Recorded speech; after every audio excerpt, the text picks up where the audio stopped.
Good morning, everybody. We are starting, as you can tell behind me, we're starting the book of Psalms.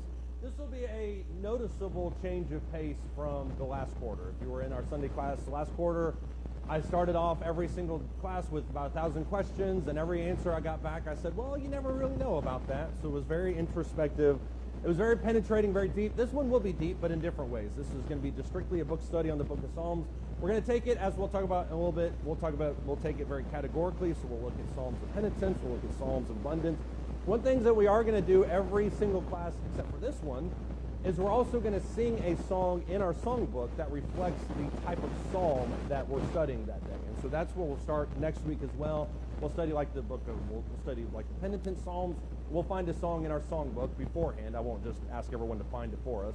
And we'll sing that to kind of get the same idea of what we're dealing with. That's really what I want to do with this book is I don't want to just kind of run through the Psalms and think of it as an Old Testament thing. I want to see the parallels with how we have it in New Testament times. So that's the goal for this class, as well as getting deep into the Scriptures. Obviously, this is meant to be a very encouraging book, and so obviously that's what we'll talk about. Before we get started, I'll ask Mr. McIntosh, if he doesn't mind, to lead us in a word of prayer.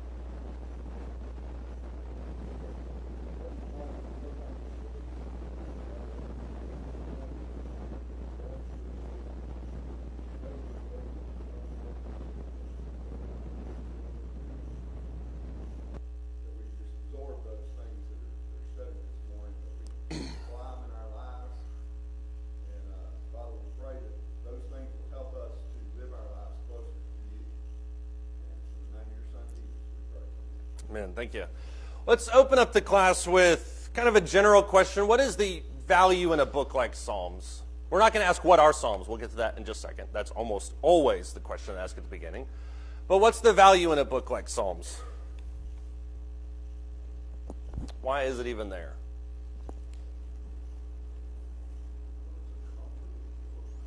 It can be a comforting book. Ironically, it can also be a very disconcerting book, depending on which psalm you're reading. And that's one of the things we'll cover this quarter is just how wide the spectrum is in Psalms. But it can be comforting, but it's also can be very disconcerting. Dad?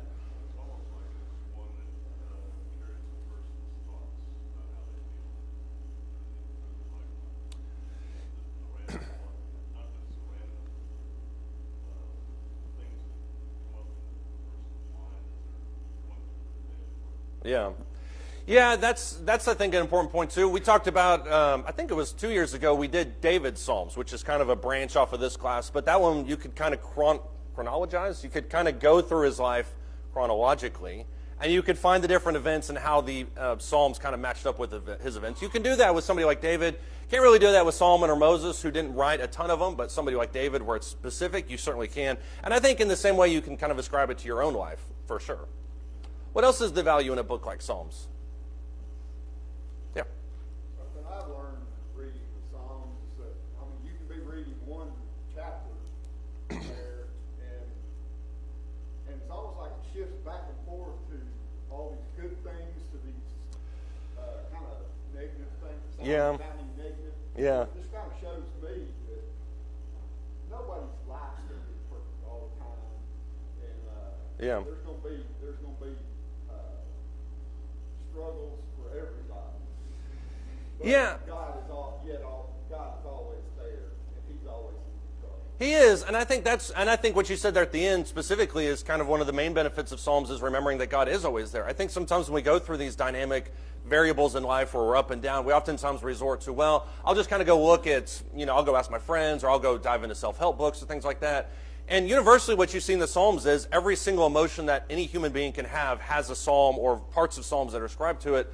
And so you do see, as you mentioned there at the beginning, you see the dynamic side of life. You see how on one side you can be up, the next side you can be down.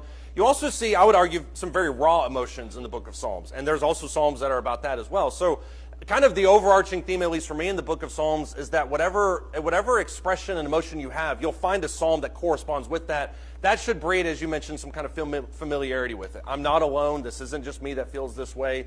So I think there's a lot of things you can take with that. Jeff? So, especially David's Psalms, you can read the other books of the Old Testament and see the events that happened to David. But the Psalms, from David's point of view, present how he felt at the time. Yeah. Like you said, the ups and the downs for him specifically as events happened to him. Right. Yeah, and it's not, I'm not by any stretch of the imagination a psalm writer. I know nothing about music. Obviously don't know anything about sentence construction either. I know nothing about music, but when I read Psalms, what I see is kind of a stream of consciousness. It's almost as if in a lot of the Psalms, he starts off with one position. By the end of the Psalm, he finds himself in a different position. Yeah. As he's talked it out, Right. his mind has become clearer. Yeah, and I think that's the way any prayer or any psalm, if that's what your mode of expression is, I think that's what it does for you. If you've ever done any kind of, which this is going to take it back to 10th grade English class, but if you've ever done any kind of free writing exercise, you start with kind of a position, you have a thought.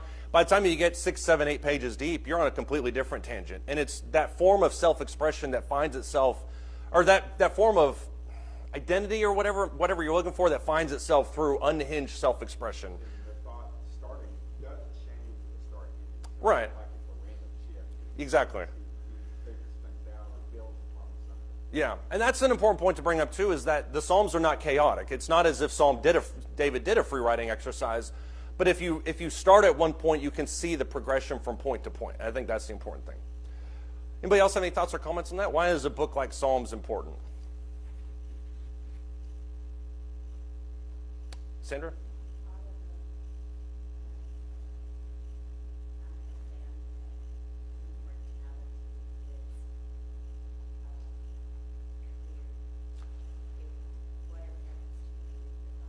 Mm-hmm.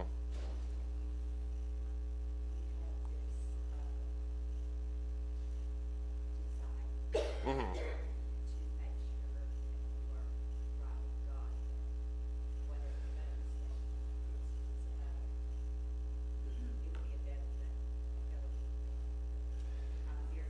Yeah.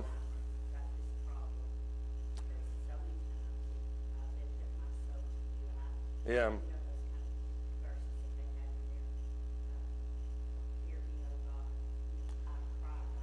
Yeah.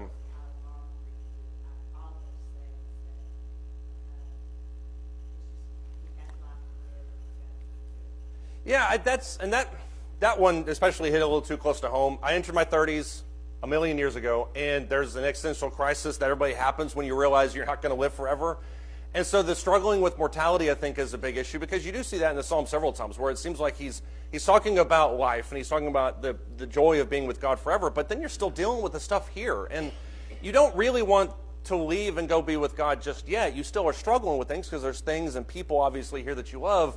But just how do you handle life? How do you manage the day-to-day difficulties of it? And as we'll talk about in this class this morning, it is a part of the wisdom literature, which means it is designed to be very applicable. And so even though these psalms are designed to be glorification, they're designed to reflect our emotions, they're also very practical. And as we talked about on Wednesday night, when you look at what songs, hymns, and spiritual songs, Ephesians 5 and Colossians 3 talks about, they're designed to be teaching mechanisms. And so I think they can teach us in that way.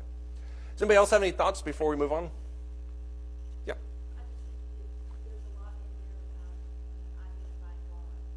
Yeah.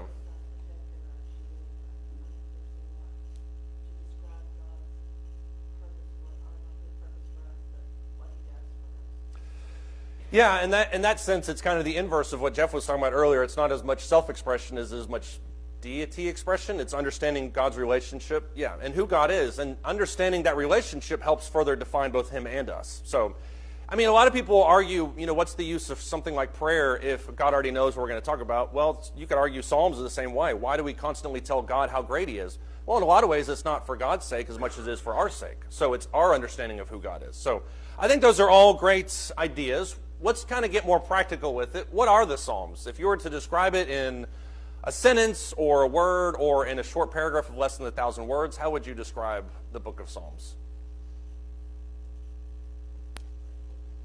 Expression, that's one word. We've got 999 more. Yep. What is the book of Psalms?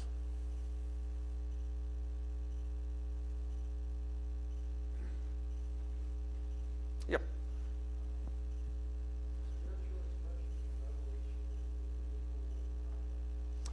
Okay, spiritual expression with go. Can you say that again? I was trying to think about it when you said it.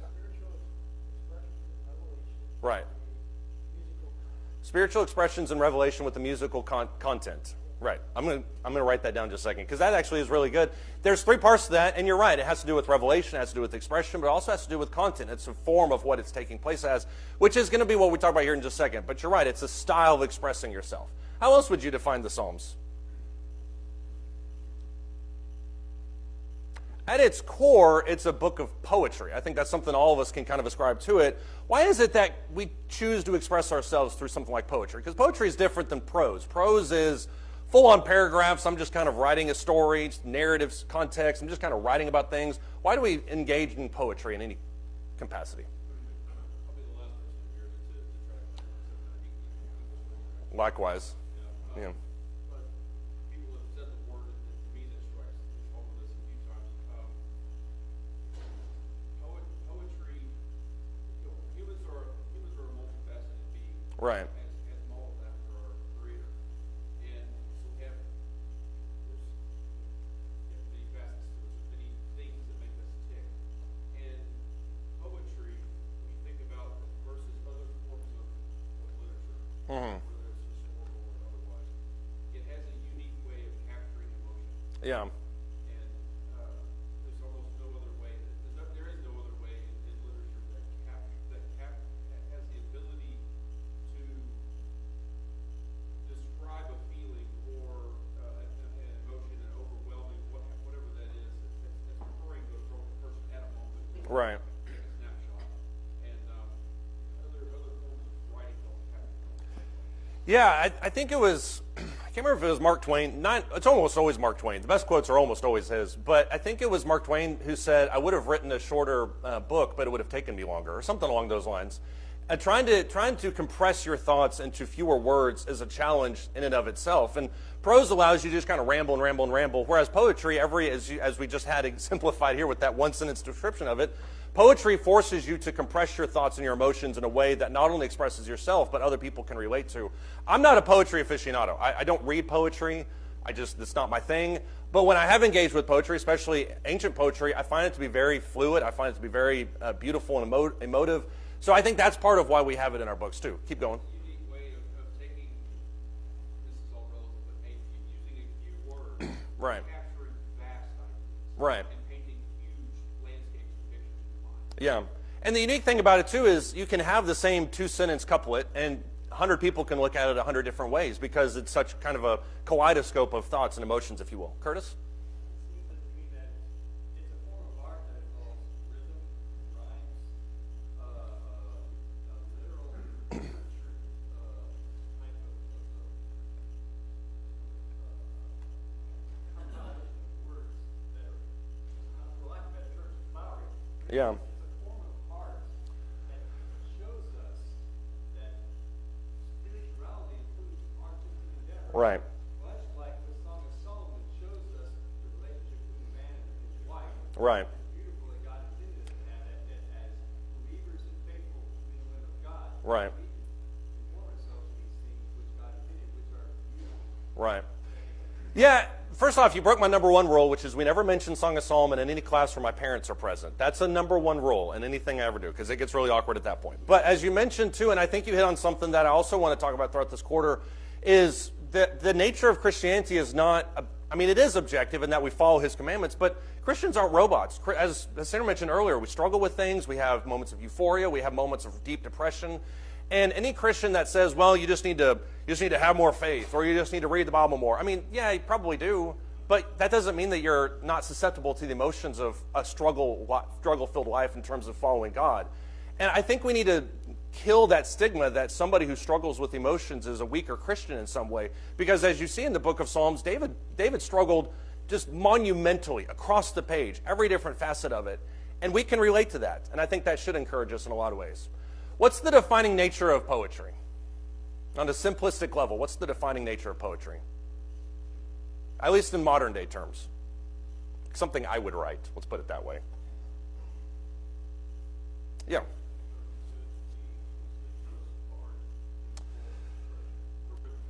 So you are right. I spent the last 15 minutes going too deep. I want to kind of bring it back now. You are right in that it's art.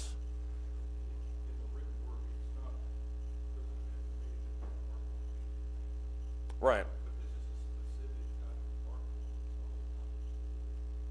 That's true. I mean, you can speak it, and there are people that do spoken poetry. Yeah, it's distributed through language. I would argue that one of the main defining natures of poetry across the board, when I say poetry, you probably think of the fact that it rhymes. For instance, if you look at something like Mary Had a Little Lamb, which I know this is bringing it way back, as we talked about a second ago, the base nature of it is that it rhymes. Mary had a little lamb, its fleece was white as snow. Everywhere that Mary went, the lamb was sure to go. I'm sure the Bible class kids would have just loved to have been out here for this part of it. But you look at that and you think, okay, that's a poem because it rhymes. And that's oftentimes the way people like me at least identify poetry. You have these things. You can look at it with different rhyme schemes. For instance, if you look at this one, it says a flea and a fly and a flew were in prison, so what could they do? Said the flea, let us fly. Said the fly, let us flee. So they flew through a flaw in the flew. I practiced that this morning 10 times before I got up here because I would mess that up. But I think that's oftentimes the way that we define poetry, is that it just rhymes. And if it rhymes, then obviously it's poetry. Does the biblical Psalms ever rhyme? Do they ever rhyme? Not in the Hebrew, Curtis. I know some of them do in the Hebrew. I knew where you were going with that as soon as I asked that question. In English language, do these Psalms ever rhyme? So how do we define them as poetry then? Because it is an art form, as Paul talked about. It is an art form. How do you define the art form if it's not on a canvas, if it doesn't rhyme? Now you can raise your hand, Curtis, if you want to, but I won't ask you for the Hebrew thing again. Go ahead. Right. And it is put to musical notes too, as they would sing some of the songs, especially some of these simple Right. Yeah, and that's something we'll get into this quarter too, but you're exactly right. I mean, these psalms do have rhythm, especially in the Hebrew. They were sung during certain events, certain periods of time, so they weren't just, I'm reading it, I'm studying it, and that's what we sometimes do with poetry is we study it, but they were meant to be forms of expression. So they naturally have to have rhythm if you're going to get 30 people to go along with it. Otherwise, everybody will get lost over the place. Paul, did you have something?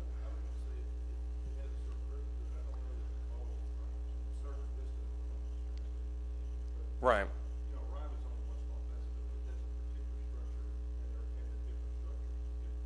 Right. Yeah.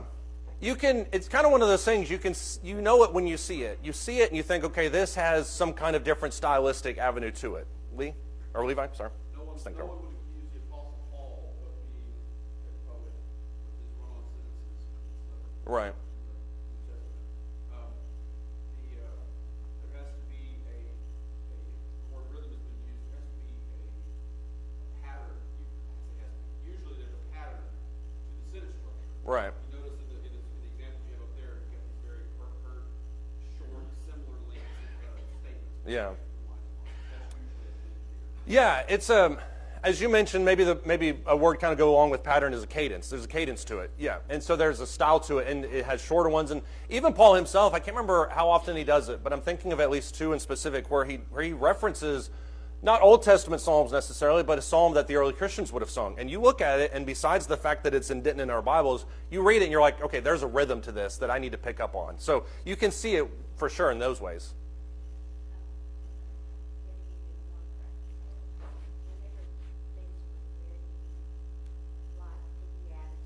Right.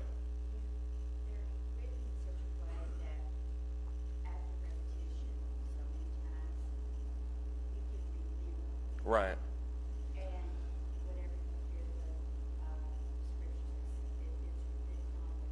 Yeah. Right.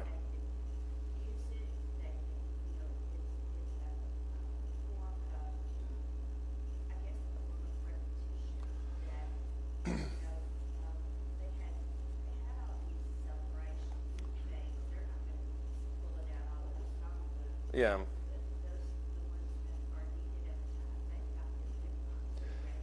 I actually wasn't going to bring that up at all, but that's a fantastic point to bring up. I'd completely forgotten about that. But these psalms are written in such a way that they're designed to be memory-based. The idea that you can kind of pull them out of your back pocket whenever you're going through these tough times. And I think that's a really fundamental part of poetry in general, because there are lots of times, once again, I don't, but there are lots of times people who love poetry, people who love certain styles of music, going through a tough time, they just kind of remember that song or maybe remember that poem, and it kind of lifts them up. It gives them encouragement in some way in that point. So you're right in that. I do think a lot of these psalms are designed to be memory-based, for sure.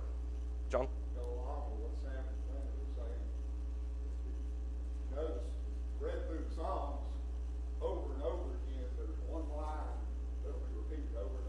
Some of them, yeah. Another line between them. Yeah. You know, different lines between them. You know, that same phrase has been repeated over and over. And Yeah. over again. And obviously, it's going to stick in your mind. Yeah, and this kind of goes, and Curtis was talking about the songs of ascent. Those are songs that are designed to be sung on the way to Jerusalem, you know, if you're on a pilgrimage to Jerusalem. And one of those, I think, is Psalm, I can never remember, Psalm 143 is jumping to me. No idea if this is the right one. But it repeats something like 20 plus times every single line that great is his loving kindness, or great is the faithfulness of God. It's designed to say that, or designed to repeat that, so that on your march to the temple, you're thinking about that as you're making your sacrifice. And those aren't arbitrary things. When you're offering a sacrifice, you should be thinking of that. When you're coming to worship today, you should be thinking about things related to God. When you're taking the Lord's Supper, you should have these things in your mind. So there's a lot of elements of psalmic literature that I think can help us, especially in terms of memory. When you look at the Psalms, basically the idea in terms of construction is developed inside of the couplet. And there are 4 different types of parallelism that we'll kind of explore throughout this quarter. We won't really ever identify what these are, but I want to put these up there so you can see them. Always remember that Psalms is primarily based inside the couplet. 2 lines. That's the relationship that we're looking at. The first type of parallelism that you'll see is synonymous parallelism. You see this, for instance, in various parts where it says, "Why are the nations in an uproar and the peoples devising a vain thing?" What does the second line do to the first line?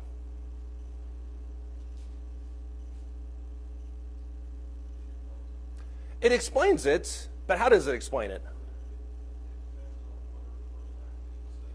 Yeah. It does expand it. It doesn't build it. That's a different type. But it kind of is, obviously in the name, it kind of says the same thing in a different context. What's the purpose of saying the same thing twice in different ways? Anybody who has a 4-year-old can understand this, I'm sure. We all learn in a different way, for sure. As for emphasis, it can be certainly for emphasis. It can be for memory, as Sandra was talking about earlier. Lee? It can emphasize a specific part of it, and I think you do see this with that one, for instance, when it says, "Why are the nations in an uproar?" and then it expands on it in more of a specific way, "and the peoples are devising a vain thing." You can say one causes the other. Whichever one you want to take first, one can certainly cause the other. So you're essentially saying the exact same thing, but in a different format. That's the exact same way that history operates. If you look, for instance, at the book of Deuteronomy, Deuteronomy recaps a whole lot of the history you see in the first 4 books, but it does it in such a way as to emphasize different things. It's a different audience, a different story. You're trying to say 2 different things. So synonymous parallelism works in that way. Antithetical parallelism, as the name would describe, creates a contrast between these 2 things. It says, "The Lord knows the way of the righteous, but the way of the wicked will perish." This is used almost all the time in the book of Proverbs, even though Proverbs is not set to music. But you do have kind of this repeating contrast between these 2 things. Why is this, and then also this, the righteous and then the wicked? Climactic parallelism is what I was getting at a second ago. You have this intensity from the first line to the second one where it's dialed up a notch. "Ascribe to the Lord, O families of the peoples, ascribe to the Lord glory and strength." You're not just ascribing to him anything. What are you ascribing him to in the second one? What's that? Yeah, glory and strength. You're not just saying we're going to give God our glory. We're going to give God glory in specific categories. And so you'll see that used at various points in times. You also see emblematic parallelism, which is designed to be a metaphor. One of the most famous examples of this, "As the deer," I'm going to try really hard not to sing this because I just want to sing this song. "As the deer pants for the water brooks, so my soul pants for you, O God." Why do you have emblematic parallelism?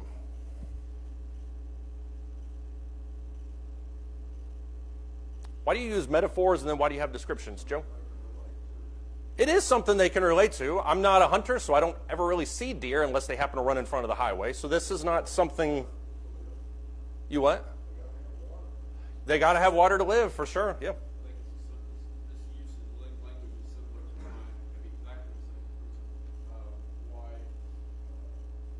Jesus taught parables. Right. That's exactly what I was getting at. You're taking a difficult to describe concept. Right. Putting it in everyday terms that you're explaining to. Right.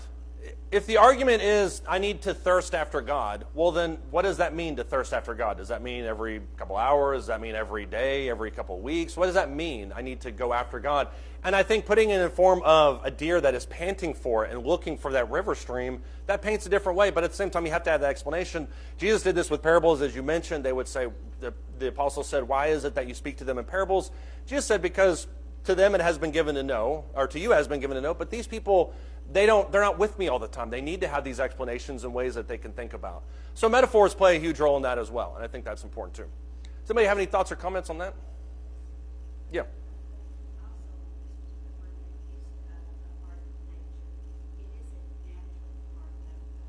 Right.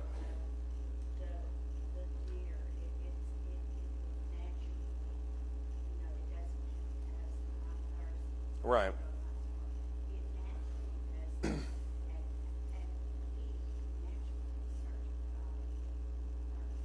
Right.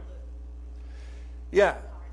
It's something that's relatable. And in that sense, that's the way a lot of Revelation is constructed. I mean, will there actually be streets of gold? No. But that's the best way our minds can conceptualize the idea of a city like that, is that literally the streets are gold. Yeah. Yeah, it gives voice to who we are, for sure. Let's go back to this idea of the Psalms. Obviously, we mentioned it was a book of poetry. We don't have 7 points for all of them. But the first biggest thing that I want us to understand is that it's a book of poetry. It's also part of the wisdom literature. And this is an important part to bring up, too. What is the use of the wisdom literature? We mentioned it a second ago. And this is Psalms, Proverbs, Ecclesiastes, and Song of Solomon. Yep.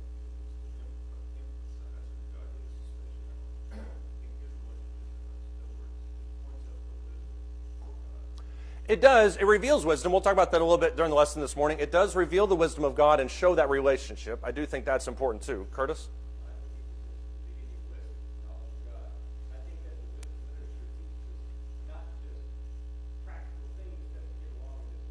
Right. Right. Yeah, and in that sense, Job is, I should have mentioned Job as part of the wisdom literature. Job does that great because Job is constantly exploring that relationship between God, identifying who God is, identifying the fear of the Lord, and then it kind of comes to its climactic finish at the end when God says, well, who are you when I laid, or where were you when I laid the foundations of the earth? You know, very declaratively at that point who God is and where you stand in the whole scheme of things. So in that sense, it does kind of fulfill the ethos of Proverbs 1, which is understanding the fear of the Lord, and then you can go forward from there. So I do think the wisdom literature puts it forth in that aspect. Just in kind of a strict application sense, you have 150 Psalms that are written by 7 very specific writers, and 48 of these Psalms are completely anonymous. The one thing that all of them have in common, and this is one thing I like about it, is that they're all natural expressions of a God-facing heart. When you look at the Psalms, these are not written by people that hate God. Now, does that mean these people never experienced moments of doubt, of faithlessness? No, I think they all did at various points in time. But the one defining factor in all of them is that they all relegated themselves back towards God. In Acts chapter 13 and verse 22, for instance, David is described as a man after God's own heart. What does that phrase mean? Because it certainly doesn't mean that he was faultless. Everybody that looks at David's life for half a second sees that. But what does it mean that David was a man after God's own heart? He was faithful.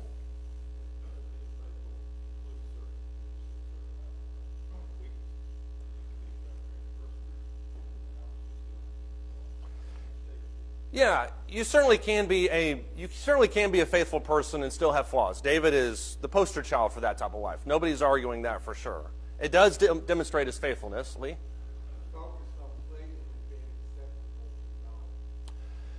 That's, I think, a little bit more of the direction I'm headed. That focus is the key word, in my opinion, of what you're talking about, because it talks about not only just kind of, doing God's will, and that's the very objective black and white way that we look at it, but David had a mindset of no matter what happens, I'm always going to turn back to him. And you see this, for instance, in the 2 biggest sins that were recorded in David's life.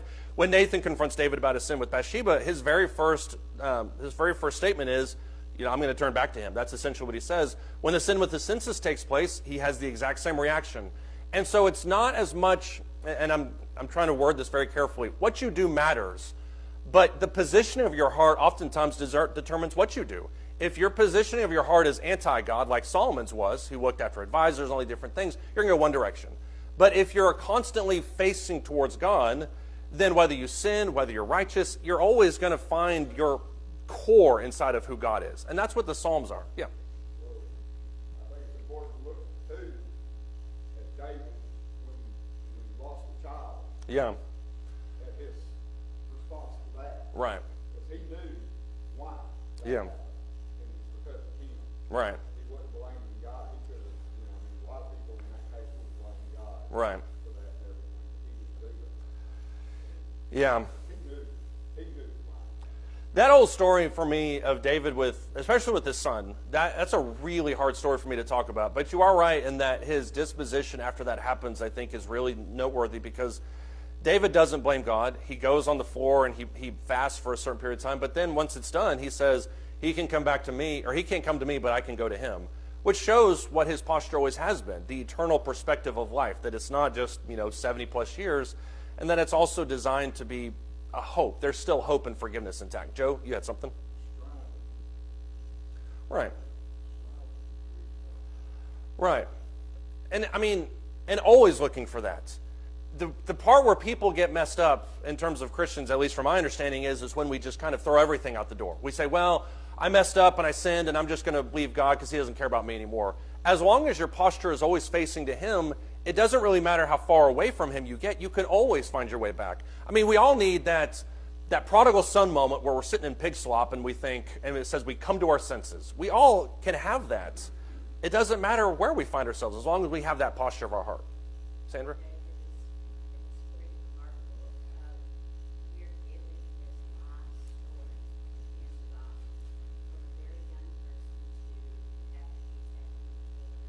Right.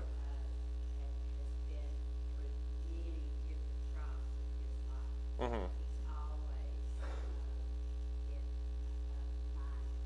Right.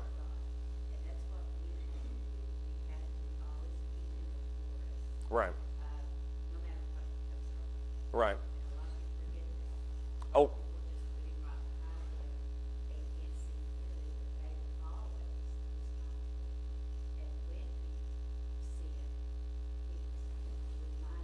Right. Yeah, he didn't wait. He acted immediately, but he always, like you said, he always kind of put forth that effort towards God instead of looking at other things. That's the Peter syndrome where you step on the winds and the waves and you start taking your eyes off Jesus, looking everywhere else. Thousands of sermons have been written about that singular moment. That's the exact same posture that some of us have. We say, well, things are going bad. I'm going to look over here instead of always looking towards God. I think that's important too. Yeah, Curtis?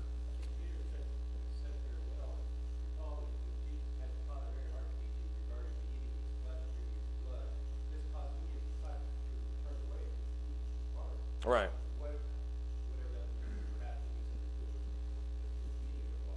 Right. So as they were leaving, Jesus turned to select 12 and said, will you also leave me? Right. Peter said, where are we going to go?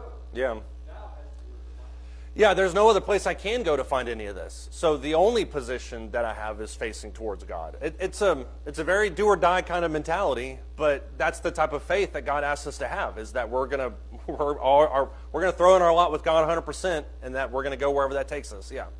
I like what's let me see if I can get this name right. Joni Eareckson Tada, which I always want to say tada, but the Psalm, she put this perfect. She said the Psalms wrap nouns and verbs around our pain better than any other book. I don't disagree with that at all. I mean, if you look at the book of Ezekiel, it serves a purpose, but it's not wrapping emotions around my verbs. I mean, there's nothing in Ezekiel that I'm like, man, that really just describes how I feel. It can describe what's coming to me or what I hope to avoid, but it doesn't really describe how I feel at this point in time.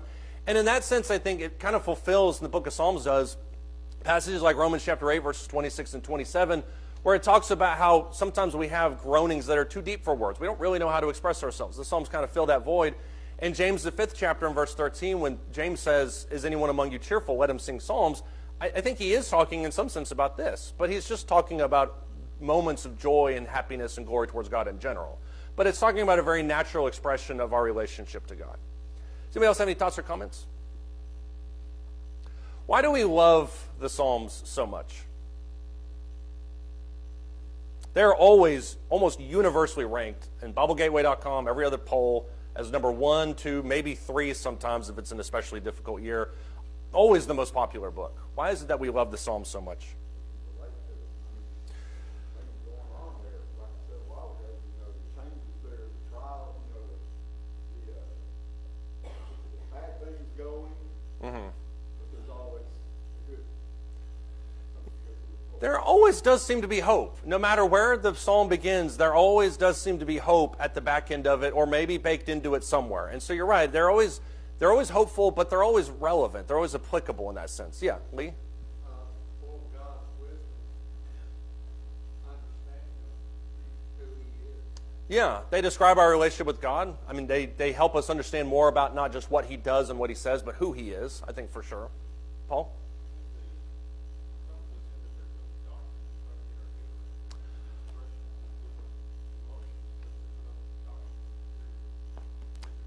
That depends on if you're talking to certain Calvinists. They will say that there's quite a bit of doctrine inside the book of Psalms. But you are right, and that actually, I didn't know if anybody would say this. This is something that this was the last thing I put up on the board. But I think a lot of us sometimes love the Psalms because they're mostly non-controversial. I mean, who's going to argue with the stuff that's found in the Psalms? I mean, when David is expressing his forgiveness and his sorrow, and you have the whole parable about I can't remember. Of course, I can't recite Psalm 23. The Lord is my shepherd, I shall not. Who's going to argue with that? Nobody's going to debate that. So I think a lot of us like him because no matter what religious persuasion we may find ourselves in, you can always find common ground in the Psalms. You're never going to argue about that. I think also a lot of us like them because, quite frankly, their beauty makes them memorable. This is exactly what Sandra brought up earlier. They're just so beautiful, and so they're easy to remember. Drew Nelson, a few years ago in our gospel meeting, gave a great lesson where he called, I think he mentioned, the title of the lesson was called Rescuing Psalm 23 from the Cross Stitch. A lot of people have these psalms blazoned on their walls and posters and whatnot, but there's a deeper meaning behind those. And I thought, as I told him this last week, I thought he did a fantastic job with that. They're also applicable in every moment of life. Let's look at Psalm 55. This is a little bit of what Lee hit on a second ago. A lot of times when we look at the Psalms, we kind of take a very surface view of it. And we look at the beauty, we look at the memory, but we don't really get into the nitty-gritty. And when you look at Psalm 55, this is, I think, memory serves me right. Yeah, this is a Psalm of David. Psalm 55, starting in verse 12, he's talking about a very specific moment in his life. And I would challenge anybody to say they haven't felt this emotion at times. Psalm 55, verse 12, he says, "For it is not an enemy who reproaches me, then I could bear it. Nor is it one who hates me, who has exalted himself against me, then I could hide myself from him. Those two people I can handle. But it is you, a man my equal, my companion, my familiar friend. We who had sweet fellowship together walked in the house of God in the throng. Let death come deceitfully upon them. Let them go down alive to Sheol, for evil is in their dwelling in their midst." What type of emotion is David relating about in that passage? Betrayal, exactly. And not just, and that's different than animosity, strife, hatred, enemies. What type of, this is going to sound super circular, but what type of emotions does betrayal rail up in you? When you feel betrayed, how do you feel? And don't say betrayed before anybody says that. Was that? You feel sad. Yeah, you feel like you were kind of, the one thing that you could kind of rest your hope on is now gone. So you're sad. It's kind of a form of grief in that way. Paul? Anger, I think, is a very normal expression. And it's important to note that David felt that, obviously. And I don't know for sure if this psalm is quoted in the New Testament, but I always think of Jesus and Judas when this psalm comes up because Jesus felt that way through Judas. I think there is a psalm that talks about it was a friend that lifted up their heel against me. I think that is fulfilled in the New Testament. But you're right. Hatred, anger, sorry.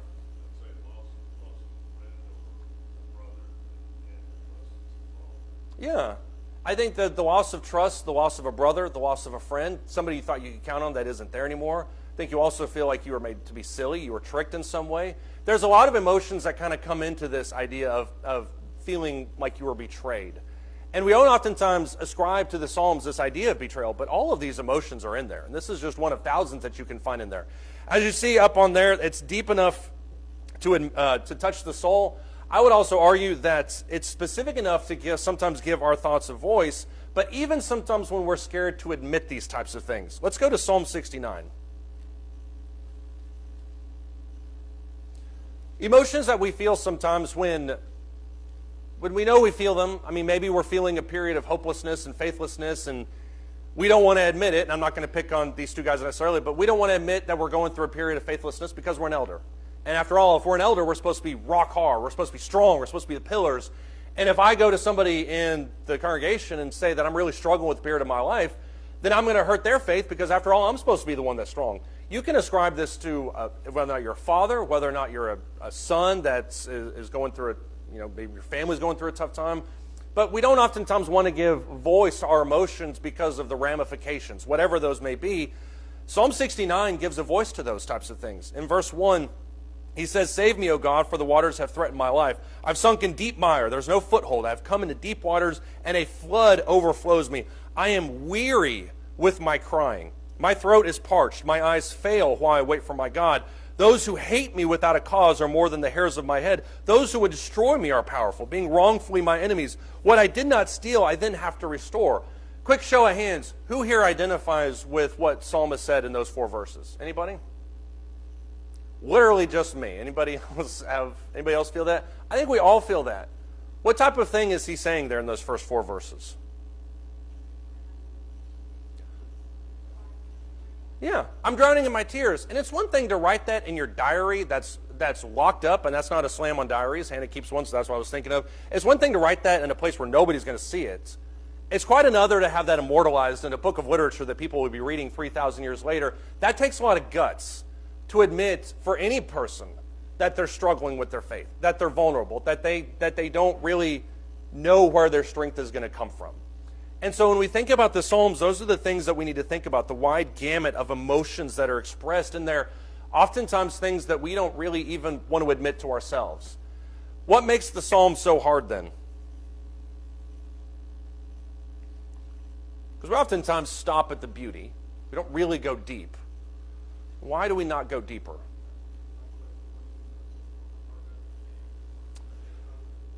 The way that I was thinking in my brain, which is about 37% accurate, is what makes it hard to appreciate. That's how I was thinking of. Why is it that we read at surface level and we don't go deep on it? Why do we just kind of cross-stitch it, put it up on our wall? Yeah. You really meditate on it to have a level of self-reflection that you often don't encounter. Yeah, I think that's an accurate statement. The challenge for a lot of us is to really understand who we are and to understand our own positioning.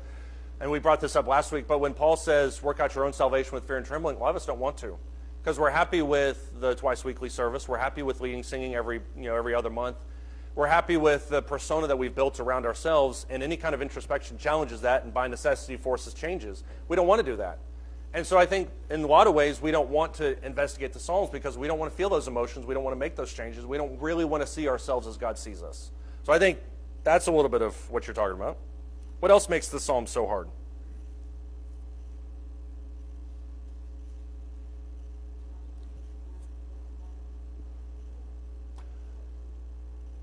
Yeah, they say, well, that's great for David to feel that way. I've never struggled with my faithfulness, so I've never had any issues there. I just can't relate to that at all.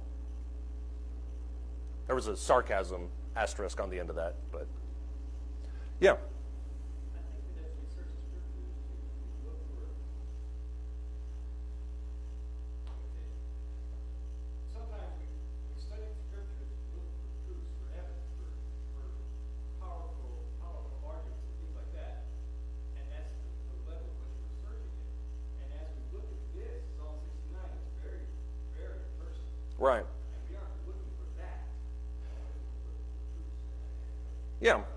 We want to look at it like we're like a scientist maybe. We want to look at it and we want to understand the Hebrew. We want to understand the synthetic parallelism, and then we want to put the couplets together and we see how these psalms mirror each other and what does God say about these. But I don't really want to feel them. And that takes it a completely different discipline where you not only study it and you see what he's saying and you understand it on an academic level, but then you really imbibe it into your soul. And that dual nature of it makes it hard, when in reality, that's what we should be doing with every passage of Scripture. If you only understand the Greek behind the Sermon on the Mount, but you never actually feel what he's saying and understand what he's saying and apply it to your life, then what good is all that study to begin with? So that's what we should be doing with every bit of Scripture, but it's more apparent, in my opinion, than it is with when we're looking at something like the Psalms. Number two, I think a lot of these figures of speech are tricky. And I use those 8-syllable words, synthetic parallelism. I don't care if you ever remember those again or not. That idea of a couplet is important. But sometimes we look at these and we say, well, I don't really know what it is that he's saying there, and so I'm going to kind of go by the wayside. The Bible goes through great pains to make it apparent to us. That's why he says things twice. That's why he amplifies in the second line. This is what I'm saying, is because you shouldn't need a PhD. Nobody should have a PhD to understand these types of things, but they can be tricky if we're not careful. I think it also can be hard because the context can seem unrelatable. You don't have to look at it, but in Psalm 52, for instance, David writes an entire psalm about his relationship and his interaction with Doeg the Edomite. Doeg the Edomite is a guy that I think spied on him whenever he showed up.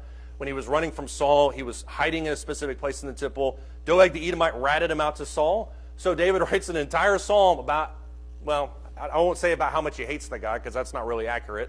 But he writes an entire psalm about that guy. And I think all of us, if we take what we just did a second ago, we take and apply it, we would find guys that we see in that same realm. So the context can seem unrelatable, but the words, I would argue, are very generalized so that they can apply to a lot of specific situations.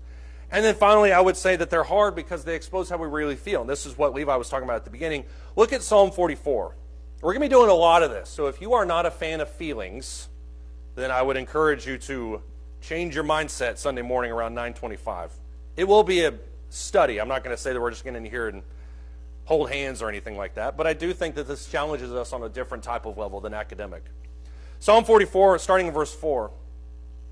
He says, "You are my king, O God. Command victories for Jacob. Through you we will push back our adversaries. Through your name we will trample down those who rise up against us. For I will not trust in my bow, nor will my sword save me. But you have saved us," verse 7, "from our adversaries, and you have put to shame those who hate us. In God we have boasted all day long, and we will give thanks to your name forever." Verses 4 through 8, how would you describe the character of the psalmist? Victorious. How else would you describe his? Faithful is another one. Confident is another one. Faithful is another one. Is that what you were going to say, Paul? Yeah. I think when you look at verses 4 through 8, you see a guy that is bulletproof. No questions asked. He's in it to win it. Notice how it changes in verse 9. He says, "Yet you have rejected us, and you've brought us to dishonor, and you do not go out with our armies. You cause us to turn back from the adversary, and those who hate us have taken spoil for themselves. You have given us as sheep to be eaten. You have scattered us among the nations. You sell your people cheaply. You have not profited by their sale. You have made us a reproach to our neighbors, a scoffing and a derision to those around us. You make us a byword among the nations, a laughingstock among the peoples. All day long my dishonor is before me, and my humiliation has overwhelmed me, because of the voice of him who reproaches and reviles, because of the presence of the enemy and the avenger." We're not going to read all of this psalm, because that's what we were talking about earlier. There's a progression throughout this psalm. But how do you reconcile verses 4 through 8, the person you see in 4 through 8, with the person you see in 9 through 16? How do you reconcile those two humans? Because they are the same guy, metaphorically speaking. Expectation versus reality. That's a great way to put that. When I read this psalm, I honestly thought about how sometimes on Sunday afternoons when we get out of worship service, we're just on fire from God. Then Monday morning hits. And Monday morning, you're faced with the reality of a world that doesn't like Christians, a world that doesn't care about morality and righteousness. And so then you're struggling with the reality of this situation. And the hopefulness that you have in 4 through 8 is kind of gone, or at least it's struggling. And then, of course, Wednesday shows up and you get re-energized. So I think you see that back and forth.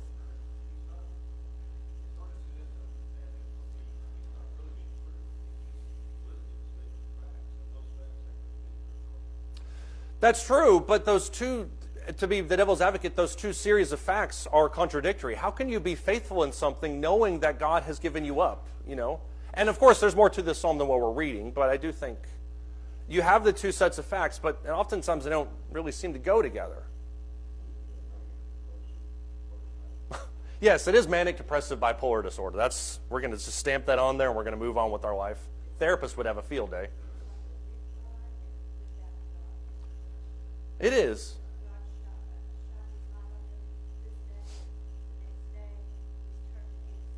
Yeah. Yeah.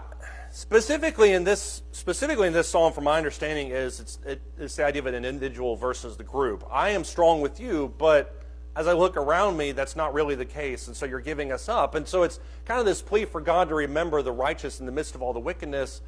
But you're right. I mean, it is hard, I think, to grapple with. But I think when you look at the Psalms, a lot of them are this way. They seem to have this kind of contradictory nature that, as Levi mentioned, describe the depth of our emotions that we all struggle with from time to time.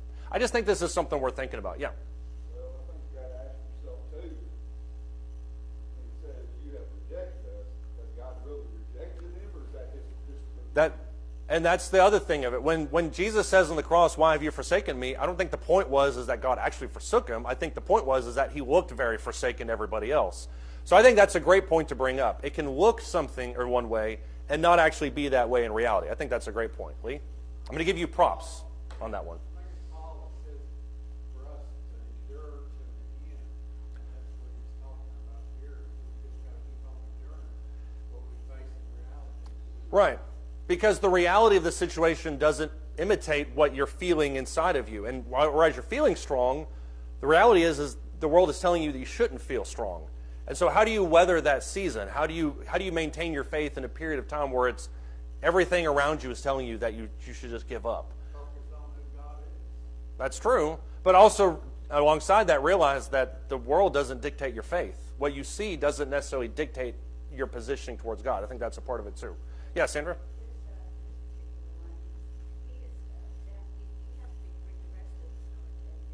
That's true. Yeah. Okay, Paul Harvey.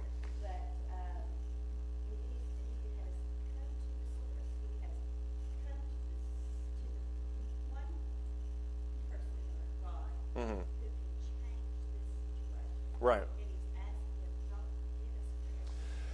It is shocking, I think, when you look at Psalms, how many times the Psalms end on a somewhat bitter note, and they seem like the psalmist is all by himself. And the psalm ends, and he's still pleading with God, don't forget about me, I'm still here. I mean, who hasn't felt like that? Where you feel like you're the only person that's doing something right in a sea of people that don't care one way or the other. So I think that's a part of it too. I think you're right. If you read the rest of it, you can kind of see that. These are the Psalms that we're going to look at this quarter in order. So next week we'll cover the Psalm of Thanksgiving. As I mentioned in the beginning part of this class, I want us to coordinate these Psalms that we read about. We're going to read it a bunch in these categories with actual songs that are in our songbook. And so these are the ones that we're going to look at. There are different types of ones. They have different case points. I'll leave this quote up for you, but this is by C.S. Lewis. I think speaks to it magnificently. What must be said is that the Psalms are poems. Poems intended to be sung, not doctrinal treatises nor even sermons. Most emphatically, the Psalms must be read as poems, as lyrics, with all the licenses, all the formalities, the hyperboles, the emotional rather than the logical connections, which are proper to lyric poetry. They must be read as poems if they are to be understood. No less than French must be read as French or English as English. Otherwise, we shall miss what is in them and think we see what is not. We have to read them as poetry. That's why we hit that so hard at the beginning, is because they're not like other books. And I think that's obviously on purpose. All right, so we'll pick up with Psalms of Thanksgiving next week. Thank you, guys.